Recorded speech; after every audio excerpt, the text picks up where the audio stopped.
بشر آفی رحمت اللہ علیہ سے سارا زمانہ پیار کرتا تھا. بغداد کا ایک تاجر کہتا ہے مجھے نہیں بابا اچھا لگتا تھا. ہمارا اپنا اپنا ذہن ہے نا, ہم کہتے ہیں میں نے جدھر ساری دنیا جا رہی ہے وہاں نہیں جانا. کہتے ہیں کہ وہ بابا مجھے نہیں اچھا لگتا تھا, حالانکہ سارا بغداد عزت کرتا. کیوں نہیں اچھا لگتا تھا؟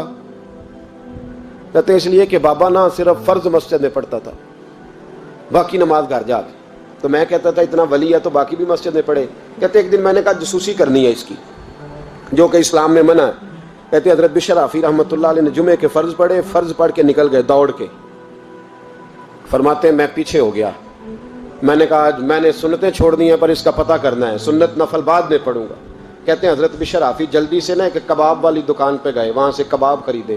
اور میں نے کہا بوڑھے کی عمر دیکھو اور اس کے ذائقے دیکھو, اس عمر میں بھی کباب کھائے گا. اوئے ہوئے, مولوی کو روٹی نے ستایا تھا اس لیے سنت اور نفل چھوڑ آیا ہے.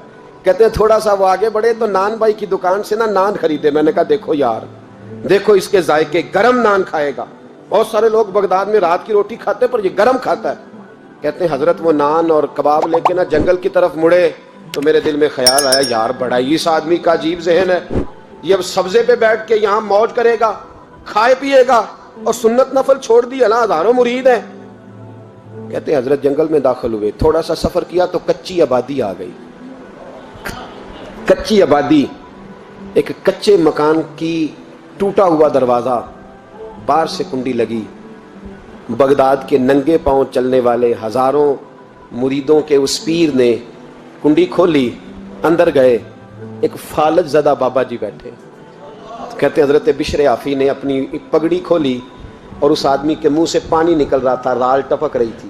کہتے ہیں پہلے اپنی پگڑی سے منہ صاف کیا, پھر پیالے سے پانی ڈال کے منہ دھویا, پھر حضرت اس کے ٹانگوں پہ کپڑا ڈال کے روٹی کا لقمہ توڑ کے اس کے منہ میں ڈال کے کہنے لگے بابا ناراض نہ ہونا, جمعے والے دن مجھے دیر ہو جاتی ہے, ابھی تو میں نے سنت اور نفل بھی پڑھنے ہیں, ناراض نہ ہونا مجھے دیر ہو جاتی ہے.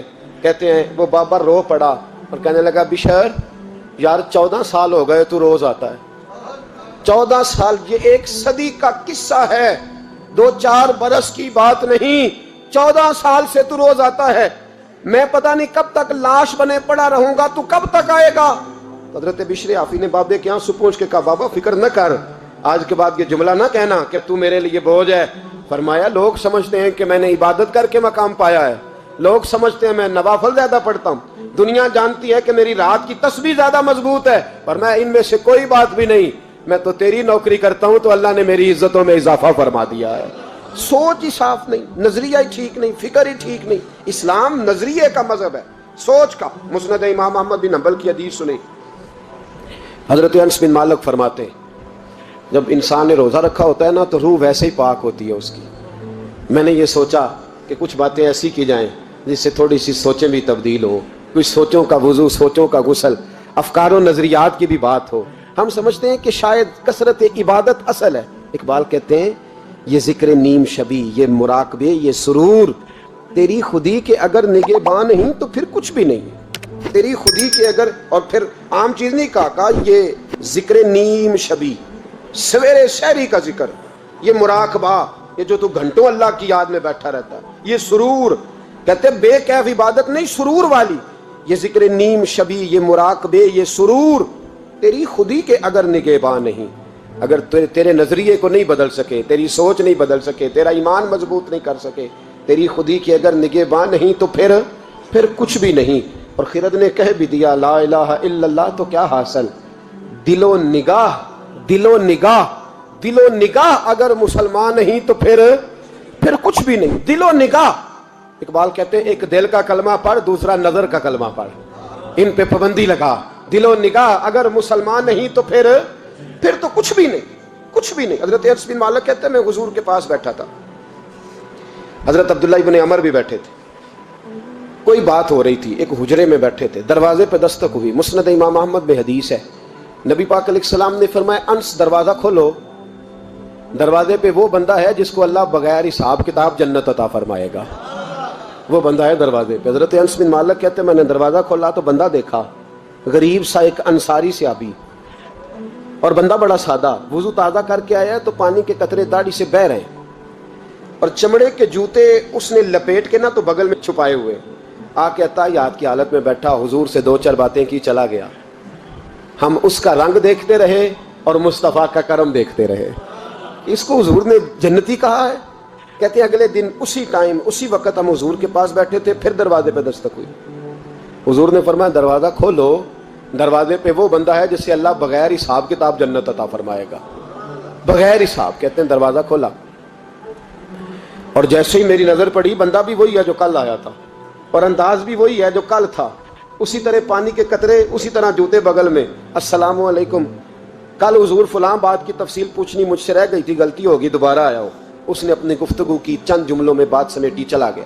فرماتے ہیں اتفاق کی بات کہ دن تیسرا، بندے بھی ہم دونوں، میں اور عبداللہ ابن عمر، حضرت انس بن مالک کہتے ہیں دونوں بیٹھے تھے، سیم ٹائم سیم ڈے۔ پھر دستک ہوئی، حضور نے فرمایا دروازہ کھولو، اور مسکرا کے فرمایا دروازے پہ وہ بندہ ہے جسے اللہ بغیر حساب کتاب جنت عطا فرمائے گا۔ کہتے ہیں کھل اٹھے ہمارے چہرے، باہر گئے، دستک ہوئی تھی، دروازہ کھولا۔ فرماتے مجھے یقین تھا وہی ہوگا جو 2 دن پہلے آیا تھا، اور میرے یقین کے مطابق کی کام ہوا، وہی بندہ تھا جو کل بھی تھا، جو پرسوں بھی تھا، حالت اور کیفیت اور انداز بھی وہی تھا۔ پانی کے قطرے بہ رہے ہیں اور اس شخص نے جوتے بغل میں دبائے ہوئے خدمت میں حاضر ہوا، بیٹھ گیا، بات چیت کی، چلا گیا۔ حضرت انس بن مالک کہتے ہیں تھوڑی دیر ہوئی تو حضور بھی تشریف لے گئے۔ حضرت عبداللہ ابن عمر مجھے کہنے لگے یار ویسے کتنے اس کے نصیب ہیں، کتنے نصیب ہیں، کوئی آیا لے کے چلا گیا، کوئی آیا لے کے چلا گیا، کوئی عمر بھر بھی نہ پا سکا۔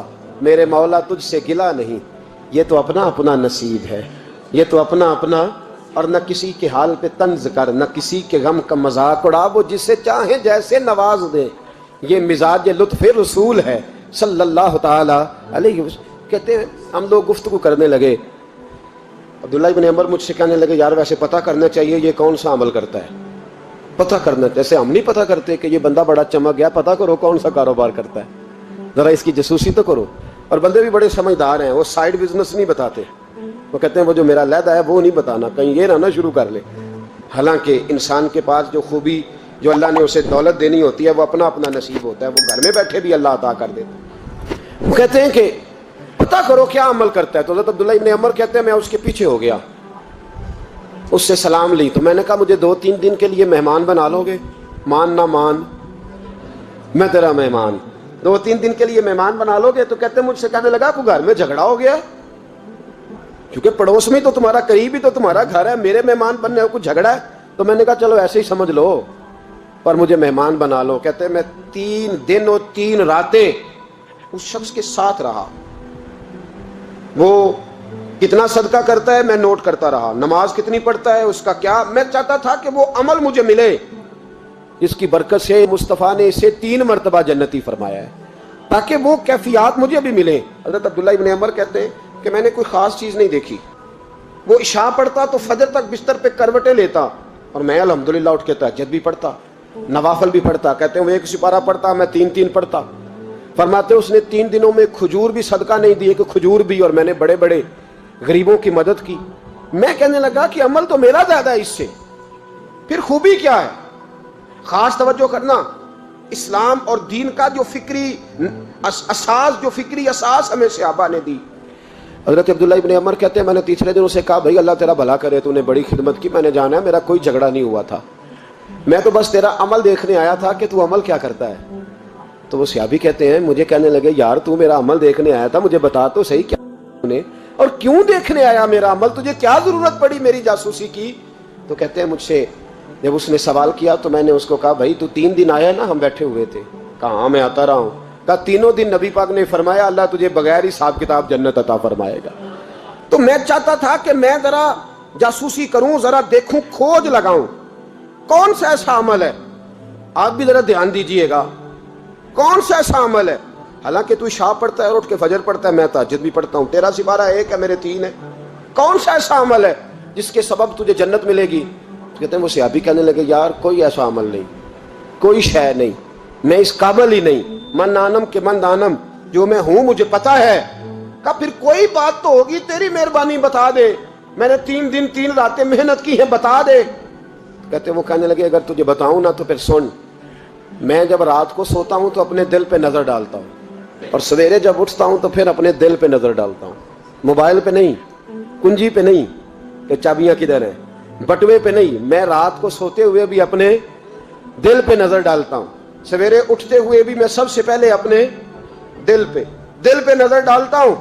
فرماتے ہیں الحمدللہ میرے دل میں کسی کا حسد نہیں ہے، کسی کے بارے میں کوئی کینہ نہیں ہے، کوئی کسی کے بارے میں میل نہیں، میں اللہ کے ہر بندے کے بارے میں سوچ، نظریہ، فکر اچھی رکھتا ہوں۔ اور فرمایا میں تیرے بارے میں بھی عبداللہ یہی سوچتا ہوں کہ تو مجھ سے زیادہ نیک ہے۔ الحمدللہ اس وقت بھی میرا ذہن یہ ہے کہ انس بن مالک مجھ سے زیادہ پرہیزگار ہے، اس وقت بھی میری سوچ یہ ہے کہ محبوب کے سب صحابہ میں سب سے کمزور میں ہی ہوں۔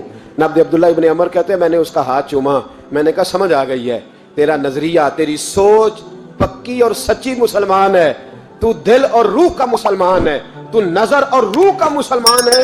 یہ سبب ہے کہ اللہ کے رسول نے زمین پر چلتے ہوئے بھی تجھے 3 دفعہ جنت کی بشارت عطا فرمائی۔